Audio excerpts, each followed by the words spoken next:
When we think of the Middle Ages, we often picture knights in shining armor, castles, and the power of the church. But beneath the surface, life in medieval Europe was anything but pure and chaste. Behind closed doors, and sometimes even in public, people engaged in practices that today sound shocking, disturbing, and even bizarre. These customs were shaped by superstition, religious fear, and humanity's timeless curiosity with sex. Today we're exploring 10 of the strangest sexual practices from the medieval world, and be warned, history is about to get weird. Before we begin, a note. Some accounts are disturbing. We'll treat them carefully and historically. One of the most disturbing medieval beliefs was the so-called virgin cure. In an age stalked by terrifying incurable diseases, desperation bred monstrous ideas. Some people came to believe that sleeping with a virgin could cure ailments like leprosy or the agonizing great pox, known today as syphilis. This wasn't a fringe belief but a folk remedy that gained traction in a world without germ theory, where medicine was a blend of observation, prayer, and superstition. The underlying logic, though twisted, stemmed from a concept known as sympathetic magic, the idea that qualities could be transferred through contact. In this case, the perceived purity of the virgin was thought powerful enough to cleanse the impurity of the disease from the sufferer's body. The idea wasn't unique to Europe, it appeared in other cultures too, but in the Middle Ages it took on a particularly sinister form, entangled with Christian theology. The veneration of the Virgin Mary had elevated purity to a sacred, almost supernatural status. In the popular imagination, this spiritual power was grotesquely misinterpreted and applied to the physical realm. A disease like leprosy wasn't just a sickness, it was seen as a mark of sin, a physical manifestation of moral corruption. Syphilis was viewed as a divine punishment for lust. Therefore, the cure had to be something of immense spiritual potency. The innocence of a virgin was twisted into a medical commodity, a sacred vessel whose purity could be sacrificed to absorb another's sickness. Fueled by this logic, desperate men would prey on the youngest and most vulnerable. These were often men of means, merchants, knights, even nobles, who saw their bodies and status decaying and were willing to pay any price. They believed that by taking a girl's innocence they could absorb her health and restore their own. The victims were invariably young girls from the poorest strata of society, seen as expendable. Evidence from court records and moral tales suggests girls were sold by their families, coerced, or outright abducted.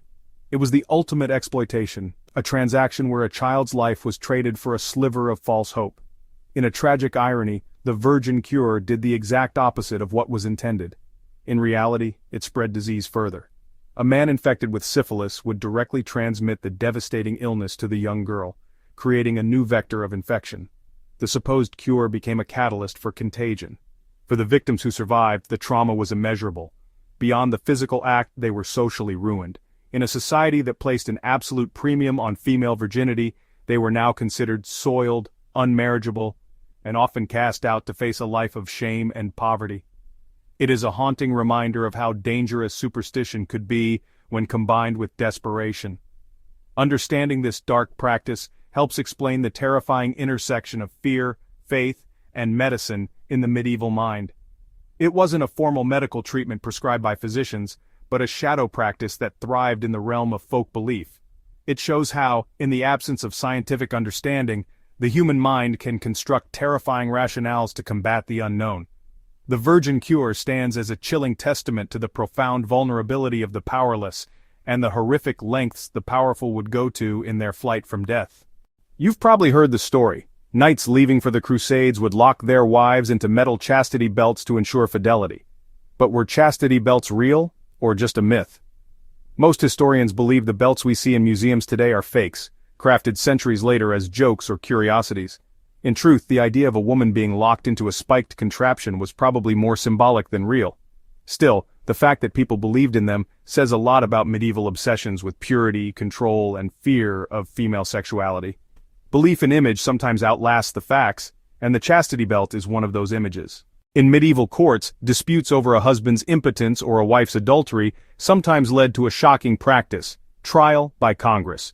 Couples were ordered to perform intercourse in front of witnesses, sometimes even before priests or judges. The goal? To prove whether the husband was truly impotent or whether the wife had lied. Imagine the humiliation. In a world where privacy was rare, this was the ultimate invasion. What should have been the most intimate act became a legal spectacle. Law and intimacy collided in ways that feel shocking to modern eyes. Masturbation, or what church writers called the sin of Onan, was viewed as one of the gravest offenses against God. Medieval penitential books, manuals for confessors, contained entire sections on how to detect, confess, and punish it. Some priests warned that wasting seed would bring disease, madness, or even eternal damnation, yet the very fact that these warnings were so detailed shows just how common the act really was. It was a sin everyone knew, and few could resist. Faith, fear, and human impulse formed a complicated moral map. The Middle Ages were filled with anxieties about human desire, and perhaps none was more disturbing than the fear of bestiality. Court records and confessions reveal that it was more common than the church wanted to admit. Some believed animals, especially goats and donkeys, could tempt humans into sin. Punishments were severe. Both the human and the animal were often executed, as if to purge the world of corruption. Whether these cases were exaggerated or not, they reveal the extremes of medieval sexual paranoia. Fear often turned suspicion into law. Bathhouses were a central part of medieval towns. Men and women bathed together in large tubs, sharing food, drink, and often, much more. While some bathhouses were respectable, many doubled as brothels, where prostitutes worked openly. Pilgrimage was one of the most sacred acts of medieval life. Yet for some, it had an erotic side. Pilgrims visited shrines not only for spiritual healing, but in hopes of curing infertility or boosting virility. Some relics were believed to hold sexual power. In Spain, one relic of Saint Foy was said to heal barren women. In France, shrines were visited to ensure happy marriages and fertility. Piety and passion often walked hand in hand. Faith sometimes mixed with hope in ways more earthly than clergy intended. In the shadow of the Black Death, medieval Europe was a landscape of terror and fervent, desperate faith. With a third of the population wiped out, many believed they were witnessing the apocalypse, a manifestation of God's righteous and terrible wrath. In this climate of divine punishment, ordinary penance felt hopelessly inadequate. A more extreme, more visceral form of devotion was needed to appease an angry God and cleanse a sinful world, a sacrifice of the flesh for the salvation of the soul. Thus arose the flagellants. These were not isolated penitents but organized brotherhoods that marched from town to town in dramatic, terrifying processions. Hooded and stripped to the waist, they moved with a grim rhythm, chanting prayers and hymns while lashing their own backs with leather scourges, often tipped with sharp iron. Blood flowed freely, a visceral sacrifice meant to mirror the suffering of Christ and atone for the sins of all humanity.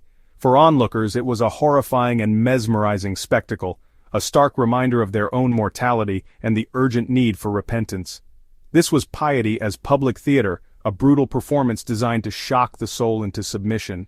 Initially, some local authorities tolerated these displays, but the institutional church soon grew deeply wary. The flagellant movements operated entirely outside of its control. They elected their own leaders, created their own rituals, and claimed to grant absolution for sins, a power reserved exclusively for ordained priests. They represented a direct challenge to ecclesiastical authority, a grassroots movement that threatened to bypass the church as the intermediary between God and humanity. By 1349, Pope Clement VI issued a papal bull, condemning the flagellants as heretical. The movement was brutally suppressed. But what of the flagellants' own experience beneath the hood and behind the public performance? The act of self-mortification was intended to purify the soul by punishing the flesh, yet the body has its own strange chemistry. The intense, rhythmic infliction of pain triggers a flood of endorphins, the body's natural opiates, creating a powerful sense of euphoria and detachment from the physical world.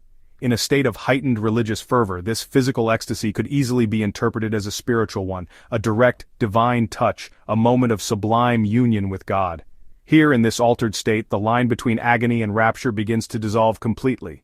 The ritual itself was laden with elements that could tip into the erotic. The bared skin, the rhythmic striking, the public display of submission, the ultimate shuddering release from pain into a state of bliss.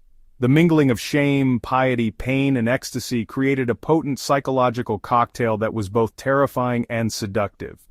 Driven from the public square by the church's decree, the practice of flagellation did not simply vanish. It retreated into the shadows, transforming from a communal rite of penance into a private, clandestine obsession.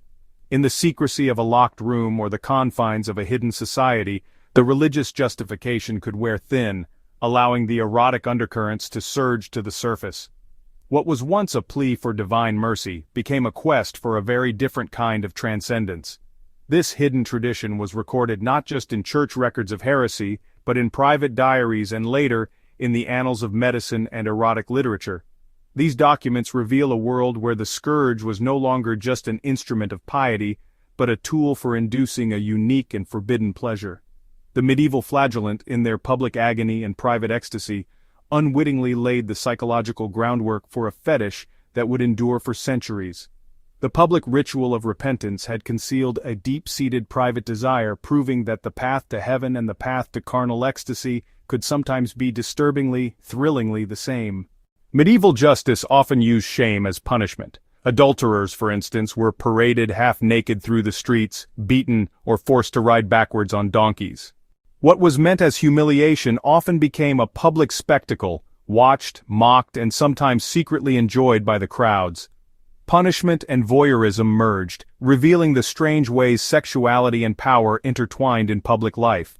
Public humiliation served as both deterrent and spectacle. Shame was wielded like a weapon in medieval communities. But not all medieval sexual practices were rooted in brutality or bizarre legal procedure. Some were dangerously, intoxicatingly romantic. Emerging from the sun-drenched courts of 12th century Provence and spreading to France and England, a new ideal captured the imagination of the aristocracy: courtly love. This was far more than simple flirtation. It was a complex and elaborate game with its own intricate rules, a social performance played out by knights and noblewomen. The knight would choose a lady, almost always a married woman of higher status, and dedicate himself to her as a vassal serves his lord. He would pledge his undying devotion, vowing to become a better man, braver, more chivalrous, more pious, all in her name. His love was meant to be a purifying, ennobling force, a secret fire that fueled his every great deed on the battlefield and in the tournament. This forbidden passion, existing entirely outside the bounds of political and economic marriage alliances, was the central theme of the era's most celebrated art.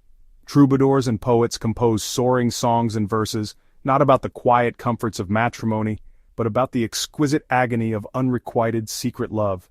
In these tales, adultery was stripped of its sinfulness and reframed as the ultimate expression of devotion and free will. Think of the legendary affair between Sir Lancelot and Queen Guinevere, a love so powerful it would eventually shatter the fellowship of the Round Table, or the tragic romance of Tristan and Isolde, bound by a love potion, their passion a force of nature defying kings and kingdoms. In these stories, the lovers' secrecy, their stolen glances, and their coded messages made their connection seem more authentic and profound than any church-sanctioned union. Love was not a duty, it was a sublime and dangerous art form, yet for all its idealization in poetry and song, the danger was terrifyingly real. This was a game played on a razor's edge, where the slightest misstep could lead to absolute ruin.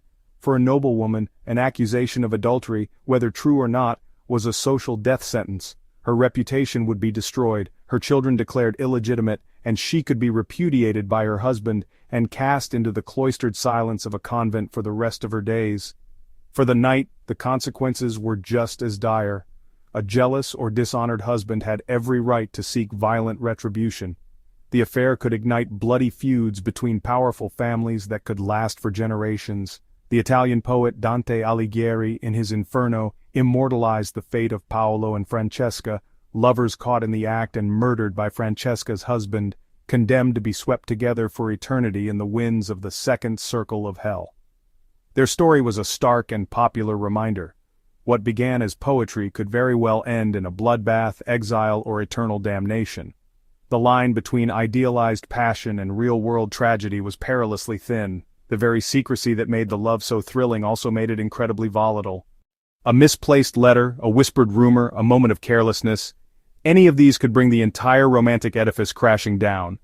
Courtly love therefore stands as a perfect medieval paradox. It was a force of immense creativity, inspiring some of the most beautiful literature and music of the age. It provided an outlet for genuine emotion in a world of arranged marriages. But it was also a profoundly destructive force, one that toyed with the very foundations of social order, inheritance, lineage, and honor. When we look back across the centuries, it's easy to see the medieval world as a monolith of piety and order, a society rigidly shaped by the doctrines of the Church, governed by superstition, and haunted by a visceral fear of sin and damnation. The church taught that the flesh was weak and corrupt, and that sexual desire was a dangerous temptation to be contained strictly within marriage for the sole purpose of procreation. Every other expression of it was a stain on the soul, and yet, as we've seen, this was only one side of the story. Beneath this rigid, tightly controlled surface, the full, messy, and complicated spectrum of human desire was irrepressibly alive. It was often strange, frequently repressed, and, to our modern sensibilities, deeply shocking. It was a constant, powerful undercurrent, carving out its own channels in the most unexpected of places. From the desperate, magical thinking of virgin cures where a young woman's body was seen as a medical remedy, to the humiliating public ritual of trial by Congress, where a man's very identity and standing were staked on his ability to perform sexually before a panel of witnesses. From the ecstatic, violent piety of the flagellants, whose whips blurred the line between spiritual devotion and physical ecstasy, to the sublime and perilous game of courtly love, where a single glance could convey a volume of forbidden meaning. Each of these practices, in its own way, peels back the veneer of medieval propriety. They remind us that the past was never as simple or as pure as it often claimed to be. It was a world grappling with the same essential human impulses that drive us today, but through a lens of faith, fear, and tradition that seems utterly alien. In the end, the Middle Ages can feel like another world, distant and profoundly alien. Its people are separated from us by a chasm of time, their beliefs and customs difficult to comprehend, but the secrets of their bedrooms, their courtrooms, and their hearts tell a different story. They reveal a truth that transcends time, that human sexuality, in all its forms, has never been simple or straightforward. It has always been a complex tapestry of love and lust, creativity and destruction, repression and rebellion. The medieval world simply provides some of the most vivid, bizarre, and fascinating examples ever recorded, proving that the history of human desire is, and has always been, far stranger and far more interesting than we can possibly imagine.